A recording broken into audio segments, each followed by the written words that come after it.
제 작업은 초상에 대한 관심에서 시작했습니다.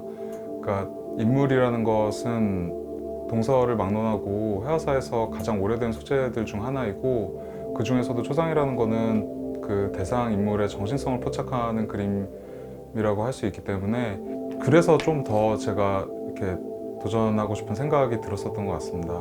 그러니까 제가 학부생 때만 해도 뭐 회화의 뭐 위기라든지 혹은 뭐 회화의 종말 뭐 이런 내용들의 특집이나 기사 같은 것들이 많이 실리곤 했는데요.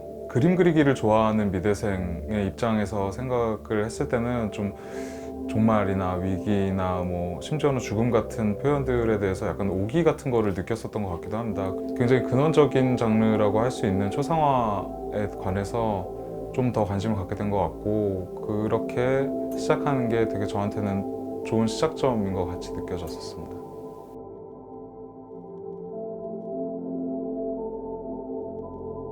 제 작업 중에 제일 많이 알려졌다고 생각되는 게 왕의 초상 연작이라고 할 수 있을 것 같은데요.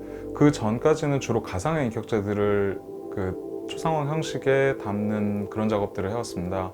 그들을 택했었던 이유는, 그러니까 그게 제일 초상화라는 장르로 표현하기에, 담아내기에 가장 어려울 것 같은 인물이라고 생각을 했기 때문입니다.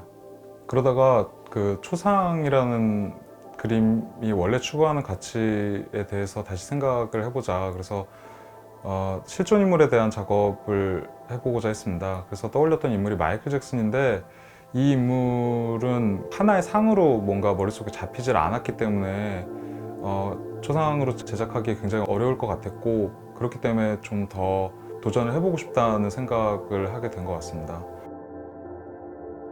연작의 총 수는 40점으로 정했는데요. 그때까지 마이클 잭슨이 미주 시장에서 발표한 싱글 앨범의 숫자였습니다. 몇 가지 원칙을 세워서 관찰을 했는데요. 첫 번째는 뮤직비디오가 제작된 경우에 그 뮤직비디오에 담긴 모습을 위주로 모습을 포착을 했고, 두 번째로는 뮤직비디오가 없는 경우에 싱글 앨범의 표지에서 모습을 관찰하고, 그리고 싱글 앨범의 표지에 모습이 없다면 그 싱글이 포함된 정규 앨범의 표지에서 또 확인을 하고요. 그리고 그조차도 없다 그러면은 마지막으로는 그 당시에 활동하면서 남겼던 기록 사진을 제가 구해서 거기서 모습을 포착을 하려고 했습니다.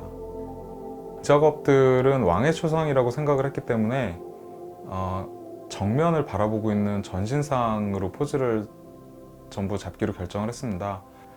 1989년 이전의 모습들을 담은 초상에서는 호피가 깔린 의자에 앞에 족좌대를 배치했고, 그 이후의 모습을 담은 경우에는 어좌에 앉아있는 모습을 그렸는데요. 그 1989년에 마이클 잭슨이 킹 오브 팝이라는 호칭으로 불리기 시작했기 때문에 이때를 딱 기준점으로 삼았습니다.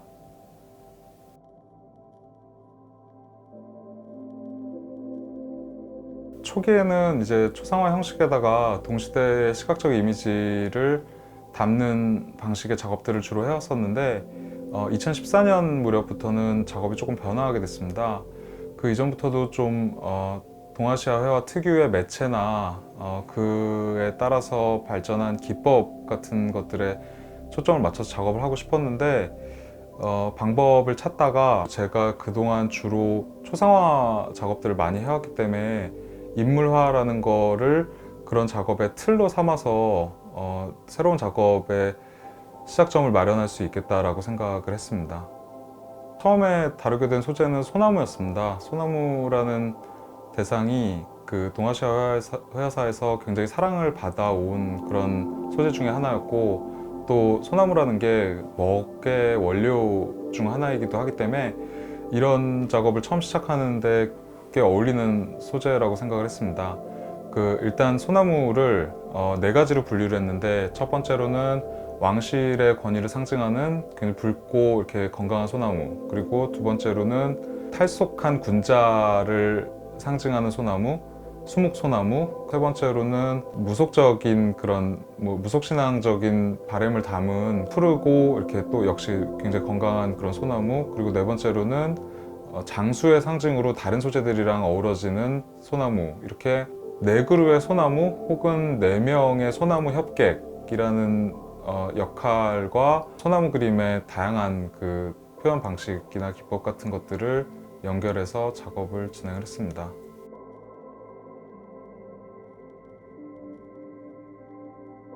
그 2020년에 진행했었던 전시 그 잉크 온 페이퍼 2라는 제목의 전시에서 또 새로운 작업을 시도를 했습니다. 그 2015년에 제가 진행했었던 개인전 제목이 잉크 온 페이퍼였는데요. 수묵화적인 수묵화를 그리고 싶다 뜻을 좀 담아서 제가 아예 그냥 전시 제목으로 삼은 건데요.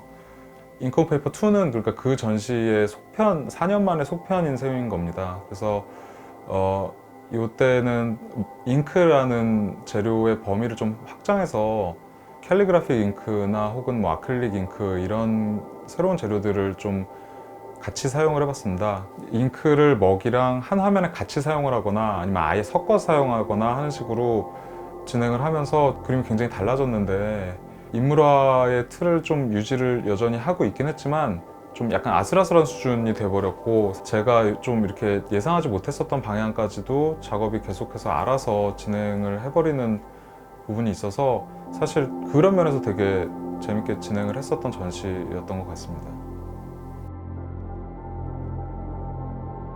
동아시아화가 이렇게 마무리되는 방식은 타각의 단단한 캔버스에 이렇게 딱 고정되는 거 외에 좀 더 다양한 방식으로 발전을 했는데요. 요 5작업들은 각각 이렇게 부채, 두루마리, 족자, 화첩, 그리고 조금 변형된 형식의 화판에 표구한 방식, 뭐 이렇게 5개로 이렇게 구성이 되어 있습니다. 슐라코라는 작업은 그 에일리언 시리즈에 나오는 함선을 부채에 그려놓은 경우인데요.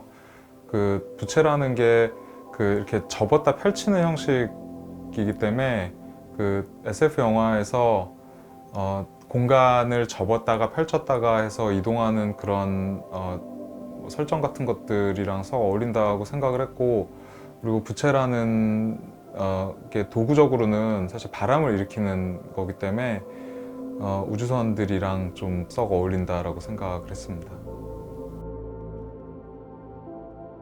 배틀스케이프 G 시리즈는 그 만화 속의 산수를 다룬 작업입니다. 특히 이 작업 같은 경우에는 이제 토리야마 아키라의 드래곤볼 Z 시리즈를 참고해서 작업을 했는데요. 사이오인들이 지구에 침공을 해서 지구의 전사들이랑 전투를 벌이는 장면이나 혹은 뭐 그 전투를 대비해서 뭐 수련을 하는 장소들, 뭐 이런 곳들의 모습이 만화 속에 담겨 있는데, 선형적인 서사를 가지고 있는 만화다 보니까 가로로 긴 두루마리 형식이 어울린다고 생각을 했고, 이 작업 같은 경우에는 오른쪽에서 왼쪽으로 보시면 그 만화 속의 서사가 어느 정도 보일 수도 있는 그런 구성을 취하고 있습니다.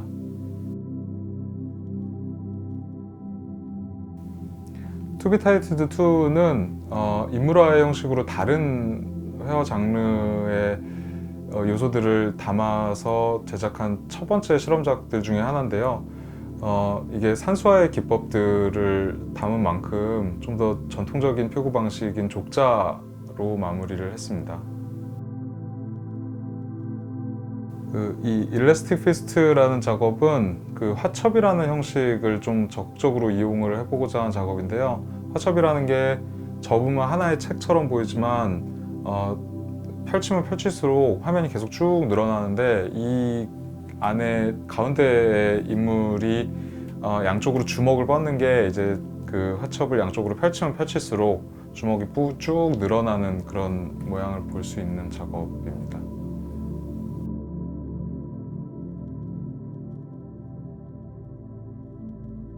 피플이라는 작업은 인간의 형상을 굉장히 다양한 피드백으로 담아왔던 그 근현대의 수묵화들을 참고로 해서 그린 그림인데요.